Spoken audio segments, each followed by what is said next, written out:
Hi folks, I'm Broke.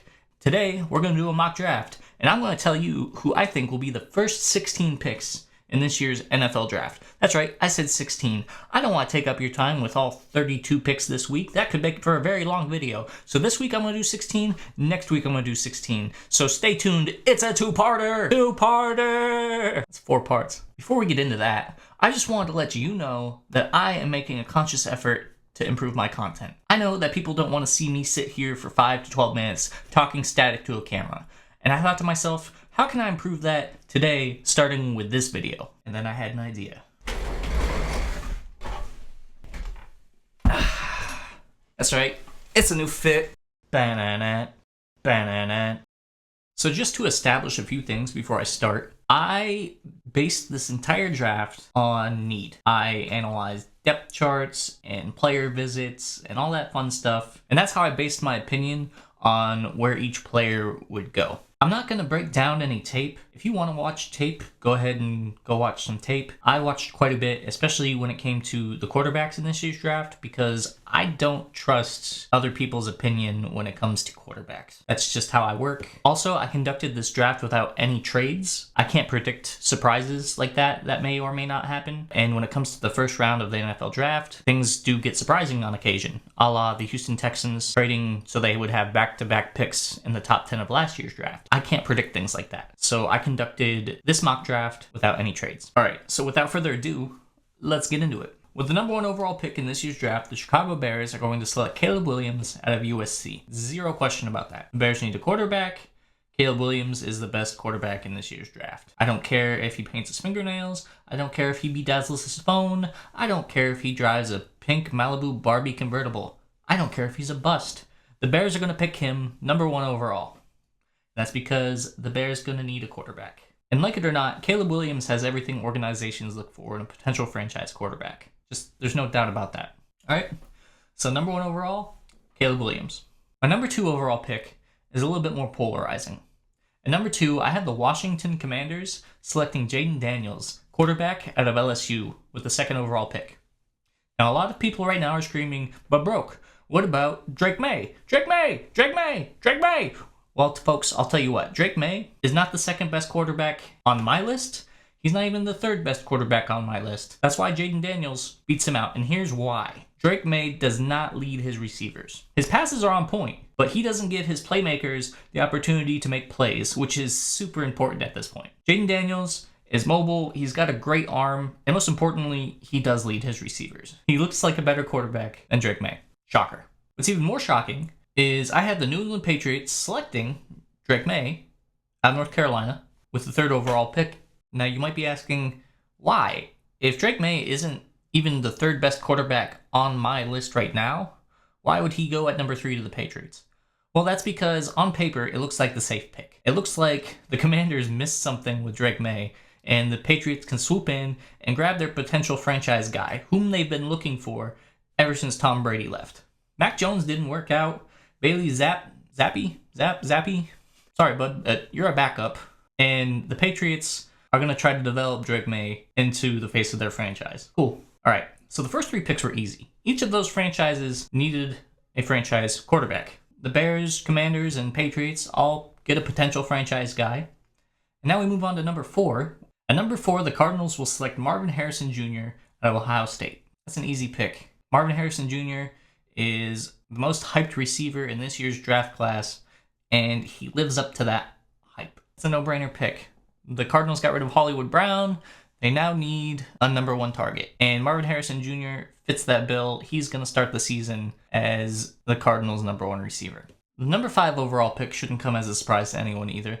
The Los Angeles Chargers got rid of Keenan Allen and Mike Williams in the offseason. So the Los Angeles Chargers are in need of a receiver. Well, at number 5, Malik Nabers, the receiver out of LSU, is right there for the picking.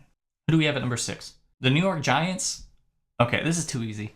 So the Giants have Danny Dimes at quarterback.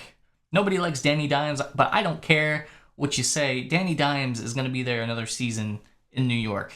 They're paying the man way too much money. He got injured last season. They're going to give him another season as a quarterback in New York. With that being said, Danny Dimes has nobody to throw to. And with the number 6 overall pick in this year's draft, they're going to pick Rome Odunze. Odunze? Yeah, Rome Odunze from Washington. It's just a run on receivers. First 3 picks, quarterbacks. Second 3 picks, receivers.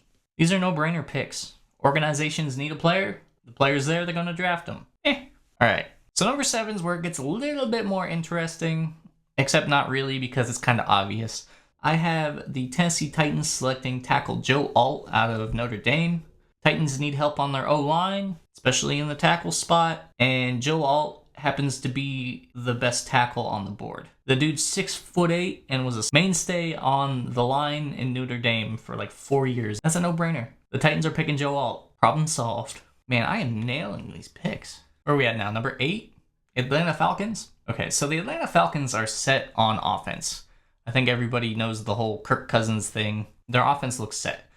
So I picked number 8. I have the first defensive player coming off the board. I have Dallas Turner, the edge rusher from Alabama, going to the Atlanta Falcons. It just makes sense. Falcons need help on their defensive line. Who better than Dallas Turner? Lil Shiesty gets his wish. Okay, we've reached the Bears' second first-round pick. They pick twice in the top 10, this time at number 9. Here I have them taking Olu Fashanu, the offensive tackle out of Penn State. Now, initially, when I made this pick, I took into account Justin Fields being one of the most sacked quarterbacks of last season. However, I failed to take into account that Justin Fields holds onto the ball for an extended period of time and is very mobile, gets out of the pocket a lot. So I can't place all of the blame on how many sacks Justin Fields took on his offensive line. I do have to give some credit to the quarterback himself for that happening. I still think the Bears should take the Penn State tackle just because of the Bears' offensive line's injury history. The lone bright spot last season on that Bears offensive line was Darnell Wright. He was picked in the top 10 last season, and this season I think they need to take a bookend tackle in order to protect their rookie quarterback. So at number 10, I've got the New York Jets picking Georgia tight end Brock Bowers. Why, you might ask? Well, on paper, the Jets are kind of stacked, and their one lone weak spot seems to be the tight end position. Now, the New York Jets are still all in on Aaron Rodgers, and they have a very small Super Bowl window. I think the Jets draft Brock Bowers because he provides yet another weapon for Aaron Rodgers to throw to. It seems to be that the Jets have shored up their tackle positions at this point in time, and I say shored up. They signed 2 older tackles. That's well and good, all well and good, but that just shows that the Jets are in win now mode with Aaron Rodgers. I think that they really need to just draft him another big weapon in Brock Bowers.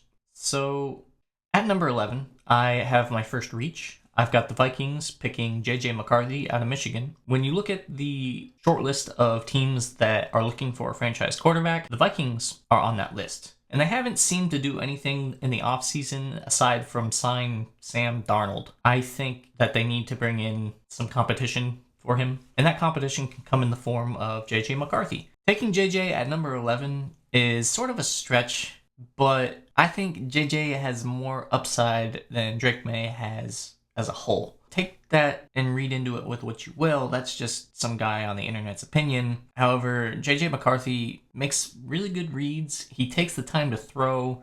I think he's got a lot of upside. Do I think he should be taken at number 11? Probably not. However, the Vikings need a quarterback. They pick at 11, and they've got a history of reaching. Hashtag Christian Ponder. Speaking of reaches, at number 12, I've got the Broncos picking Bo Nix.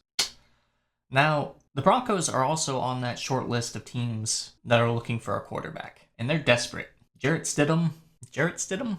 Good lord, I am botching names today. Pretty sure it's Jarrett. Jarrett Stidham? Or is it Jarrett Stidham? Hold on. Let's look. Yeah, it's Jarrett Stidham. Oh, wow. So, the Broncos' current starting quarterback, Jarrett Stidham. I'm sorry, Jarrett. I just don't think you're the guy. I think you're a stand-in, and I think the Broncos need to bring in some competition for the position. And I think their best option at this point is either Ryan Tannehill or drafting a guy like Bo Nix. However, I feel like the Broncos are going to panic, and they're going to take Nix at 12 way earlier than what they should, which is totally in line for how the Broncos operate. You know what I mean. So at 13, I have the Las Vegas Raiders adding to their offensive line with Troy Fautanu. Troy Fautanu? Am I getting that? Troy Fautanu. Yeah. I think he's listed as a guard from Washington. The Raiders, if I recall correctly, don't have any depth to their depth chart. So I gave them the best lineman available. Seems like something that they should probably do. They also need a quarterback. However, at this point, you're not reaching for one in the first round. You're going to add depth to the places that you don't have any. At number 14, I've got the Saints taking Laiatu Latu, the edge rusher from UCLA. They have Cam Jordan under contract still, but he's Cam Jordan. He's aging, which is fine. He's got a couple good years left in him. But it's never too early to think of the future. So the Saints need someone to take over for Cam Jordan at some point when he decides to walk away. At number 15, I've got the Colts taking the first corner off the board, Terrion Arnold from Alabama. It appears that their secondary could use some help, and taking one of the best corners in this draft could probably shore up that problem. Short little analysis right there. Finally, we reached pick number 16, where I had the Seattle Seahawks picking Penn State edge rusher Chop Robinson. I felt like the Seahawks could use some help on their defensive line. I mean, if you just look at the group itself, I think Chop Robinson would add to the group as a whole. Man, I wish I knew some more about these teams. That way I could talk about them more in depth. So that's part one of my 2024 NFL mock draft. I feel like the first 8 picks were really easy. I mean, 6 of them were quarterbacks and wide receivers. The middle of the draft is kind of where things get tough because you don't necessarily 100% know the team needs or what directions they're headed, especially if you're analyzing every team in the draft. For instance, I know what the Pittsburgh Steelers need. I don't necessarily know what the Seattle Seahawks need. I'm just making educated guesses based on what I can find online.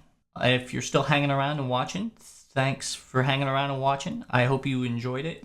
Part 2 should be available next Friday, where I go over the back half of this year's first round. Should be fun.